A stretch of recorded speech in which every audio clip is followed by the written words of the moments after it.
UP में एक कहावत बड़ी प्रचलित है, घर में नहीं है दाने, अम्मा चली भुनाने, जिसका अर्थ है कि निर्धनता में बड़ी बड़ी इच्छाएं रखना। वहीं जब ये बात राजनीति में आ जाती है तो इस कहावत के मायने में जरा शब्दों की हेरफेर हो जाती है। नमस्कार, मैं हूं अखिलेश पांडे और आप देख रहे हैं कैपिटल टीवी उत्तर प्रदेश की स्पेशल स्टोरी। और अब इस स्पेशल स्टोरी में मैं आपको कराऊंगा यूपी से लेकर जम्मू कश्मीर तक की सैर, क्योंकि यूपी की राजनीति के कुछ मोहरे अब जम्मू कश्मीर की ओर रुख कर रहे हैं। हालांकि खुद घर यानी अपने घर में ही पूरी तरीके से सत्ता से बाहर हैं, विशेषकर यूपी की बात कर रहा हूं मैं। जी हां, आपने बिल्कुल सही समझा। मैं बात कर रहा हूं उत्तर प्रदेश के पूर्व मुख्यमंत्री रहे समाजवादी पार्टी के मुखिया अखिलेश यादव की, जिनकी पार्टी अब जम्मू कश्मीर के चुनावी घमासान में उतरने जा रही है और इसके लिए उन्होंने अपने प्रत्याशियों की लिस्ट के साथ साथ स्टार प्रचारकों की भी सूची जारी कर दी है। लेकिन एक बार फिर से भतीजे ने अपने चाचा को गच्चा दे दिया है और उन्हें पार्टी के स्टार प्रचारकों की सूची से बाहर कर दिया है। जी हां, बिल्कुल सही सुना आपने। सपा प्रमुख अखिलेश यादव ने एक बार फिर से अपने चाचा शिवपाल सिंह यादव को गच्चा देते हुए जम्मू कश्मीर के लिए जारी की गई स्टार प्रचारकों की सूची से उनका नाम गायब कर दिया है। आखिर क्या वजह है जिसके चलते अखिलेश यादव ने शिवपाल सिंह यादव को पार्टी के स्टार प्रचारकों की लिस्ट से बाहर कर दिया? क्या अब अखिलेश यादव को शिवपाल की कोई जरूरत नहीं है? क्या शिवपाल सिंह यादव से अखिलेश यादव महसूस कर रहे हैं खतरा? क्या अखिलेश यादव बन रहे हैं समाजवादी पार्टी के लिए तानाशाह? इन सभी सवालों और उसके जवाबों पर हम बात करेंगे। लेकिन चलिए सबसे पहले चलते हैं हम जम्मू कश्मीर, जहां जानते हैं कि आखिर अखिलेश यादव ने किन किन सीटों पर अपने कितने प्रत्याशी चुनावी मैदान में उतारे हैं और इसके पीछे की उनकी रणनीति क्या है। दरअसल आर्टिकल 370 के हटने के बाद जम्मू कश्मीर में पहली बार चुनाव होने जा रहा है। इससे पहले साल 2014 में यहां विधानसभा के चुनाव हुए थे, लेकिन उस समय जम्मू कश्मीर में आर्टिकल 370 लागू था।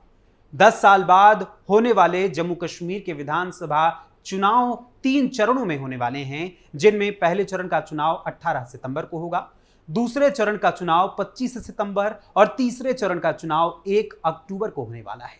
वहीं चुनाव संपन्न होने के बाद 8 अक्टूबर 2024 को मतों की गणना की जाएगी और फिर चुनाव के परिणाम घोषित किए जाएंगे। इस चुनाव में भारतीय जनता पार्टी, कांग्रेस, आम आदमी पार्टी, गुलाम नबी आजाद की democratic progressive Azad party, Farooq Abdullah की Jammu and Kashmir national conference, Jammu Kashmir people's democratic party, रालोद के साथ साथ अन्य कई छोटे राजनीतिक दल भी अपना दम इस चुनाव में आजमाने की कोशिश कर रहे हैं और पूरे दमखम के साथ लगे हुए हैं। वहीं अब इस चुनाव में समाजवादी पार्टी की भी एंट्री हो गई है। हालांकि समाजवादी पार्टी ने थोड़ी देर से इसकी ओर रुख किया और प्रथम चरण में सपा की ओर से कोई भी नामांकन नहीं किया गया, मगर बाकी के बचे 2 चरणों के बात करें, यानी कि 2 चरणों के लिए जम्मू कश्मीर विधानसभा चुनाव के लिए अखिलेश यादव ने अपने प्रत्याशियों को चुनावी मैदान में उतार दिया है। अखिलेश यादव ने अपनी समाजवादी पार्टी की ओर से 20 सीटों पर प्रत्याशियों की घोषणा भी कर दी है। दूसरे चरण के लिए समाजवादी पार्टी ने केवल कश्मीरी डिवीजन के लिए ही अपने मात्र 5 प्रत्याशियों को चुनावी मैदान में उतारा है और इस चरण में जम्मू से कोई भी प्रत्याशी समाजवादी पार्टी का मैदान में नहीं है। कश्मीर की जिन 5 सीटों पर समाजवादी पार्टी ने अपने उम्मीदवारों को उतारा है, उनमें हजरत बल से शाहिद हसन, बडगाम से मकबूल शाह, बीडवाह से निसार अहमद डार, हब्बा कदल से मोहम्मद फारूक खान और ईदगाह से मेहराजुद्दीन अहमद का नाम शामिल किया गया है। इसके अलावा तीसरे चरण में 1 अक्टूबर को होने वाले जम्मू कश्मीर के विधानसभा चुनाव के लिए समाजवादी पार्टी ने कश्मीर डिवीजन के बारामूला से मंजूर अहमद, बांदीपोरा से गुलाम मुस्तफा, वगूरा कीरी से अब्दुल गनी डार, करनाह से सजवाल शाह, पट्टन से वसीम गुलजार, कुपवाड़ा से सबीहा बेगम, गुलमर्ग से हिलाल अहमद मल्ला, रफीबाद से ताहिर सलमानी, त्रेहगाम से साजाद खान और लोलाब से शादाब साहिन को प्रत्याशी बनाकर चुनावी मैदान में उतारा है। वहीं जम्मू डिवीजन से तीसरे चरण के लिए विश्नाह से तरसीम खुल्लर, विजयपुर से इंद्रजीत, उधमपुर वेस्ट से साहिल मन्हास, चेनानी से गीता मन्हास और नागरोटा से सतपाल पर सपा ने दांव खेला है।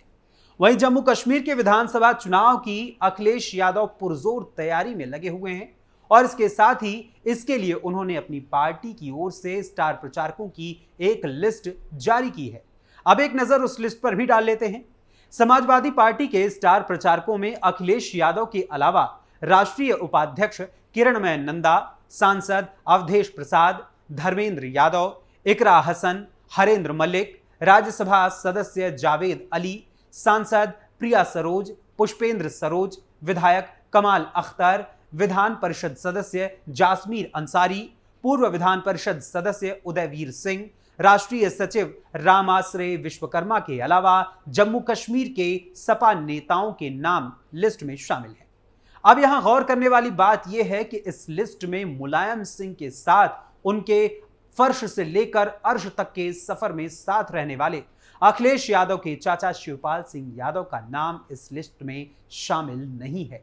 अब ऐसे में सवाल उठता है कि क्या आखिर अखिलेश यादव ने चाचा शिवपाल यादव को इस फहरिस्त से बाहर करते हुए उन्हें फिर से गच्चा दे दिया, और इस फहरिस्त से उन्हें बाहर आखिर क्यों किया गया? देखा जाए तो शिवपाल सिंह यादव अखिलेश यादव के पिता व सपा के संरक्षक एवं यूपी के पूर्व मुख्यमंत्री रहे। मुलायम सिंह यादव के जीवन में हर कदम पर उनके साथ रहे, उनके फर्श से लेकर अर्श तक के सफर में कदम दर कदम उनका साथ निभाया, लेकिन अब वो खुद अपनी जमीन तलाशते हुए नजर आ रहे हैं। शिवपाल सिंह यादव ने 2019 के लोकसभा चुनाव से लगभग 6 महीने पहले अखिलेश यादव के नेतृत्व वाली समाजवादी पार्टी से किनारा करते हुए अपनी नई पार्टी बनाई और नाम दिया प्रगतिशील समाजवादी पार्टी लोहिया। लेकिन उनकी यह पार्टी ना तो लोकसभा और ना ही यूपी में होने वाले 2022 के विधानसभा चुनाव में ही कोई कमाल दिखा पाई, और अंततः उन्हें लगा कि समाजवादी पार्टी से अलग होकर उनका या उनकी पार्टी का न कोई वजूद होगा, न ही उनका कोई भला होगा। वहीं समाजवादी पार्टी के संरक्षक मुलायम सिंह यादव के निधन के बाद शिवपाल सिंह यादव ने घर वापसी की और अपनी पार्टी प्रगतिशील समाजवादी पार्टी लोहिया का विलय समाजवादी पार्टी में कर दिया और पुनः सपा के नेता बन गए। लेकिन फिलहाल वो पुराना दबदबा उन्हें आज तक हासिल न हो पाया है। शायद अखिलेश यादव के उनकी पार्टी का यह शेर अब बूढ़ा हो गया है, यानी कि अखिलेश यादव के लिए उनकी पार्टी का यह बूढ़ा शेर किसी काम के लायक नहीं रह गया है। फिलहाल सपा के खेमे से आने वाली जानकारी के अनुसार जम्मू कश्मीर के लिए तैयार हुई स्टार प्रचारकों की सूची में शिवपाल सिंह यादव का नाम न शामिल करने की वजह है यूपी विधानसभा की 10 सीटों पर होने वाले उपचुनाव।